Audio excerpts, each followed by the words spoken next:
Good morning.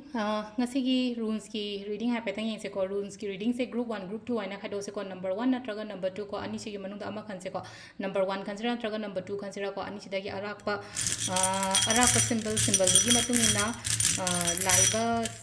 meaning do adu haipet yeng se ko adu se da two rules katang lo thoi ko rules ani ka lo thoi rules ani sidagi hadi kari guide lak ke ko ahambagi rules ki symbol se sida lere ko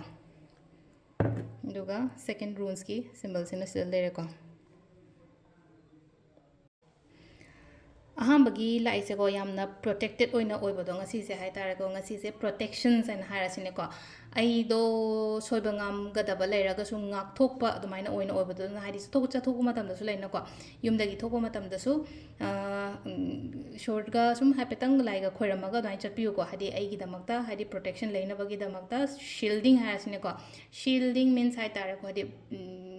keno tawna ngak thokna bagi wani ko hadi mina keno matorok matam da ai ngona ngak thok jana ba protection की दमकता अदुने को अदु सिदा सुलै को हादि समवे connection with the gods हाना हाइबगी दमाइना सुलै को सिगी रूल्स की मीनिंग से को अदुगा अदुगा लै तौरुबा थबक कुंबदा को हायर हादि कैनोमा ओइना हादि हेंगतपा काखलकपा अदुमाइना अदुम बसु पीरी को सिदा लाइबा हाबगी रूल्स की सिंबल से की मीनिंग से अनीसुबसिना को अनीसुबसिना कप्स हाई तारा को कोइना टारोदा हागदी कप्स कुंबगी टाइप ता हाई सिदा लाइसे अखोगी मीगा थबक तौमिनरगा मीगा थबक तौमिनबदा कानाबगुंबा म्यूचुअल बेनिफिट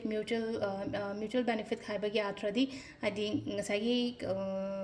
कैनोमा तौबो मतमदा हाइदि मंगोंदसु कानाबा आइंगोंदसु कानाबा इमानबी पुल्लगा नटागा पार्टनर दा थबक तौवे का हारसु मंगोंदसु कानाबा फंगबा आइंगोंदसु कानाबा फंगबा अदुगा नट्रगा हाइदि मी मखादा थबक तौवे कोले हारगसु को ngसागी आइगी आइंगोंदा थबक पीरिबा मीदुसु हाइदि आइना थबक फजना तौरगदि हाइदि मंगोंदसु कानादोने अदुगा आई इसामक्तसु हाइदि अप्रिशिएट तौबिबा खोपिबा अदुंबसु मैम लेको हाइदि मथक थोंबा ngैना चांदीबा खोपिबा हारसने को अदुंबा मा मैम अमा लाइको से लाइसे को अदु हाइदि से लेरे को ngasi गइना हाइदि सिंबल रूल्स अनि सिगी मीनिंग से को मैम थैंक यू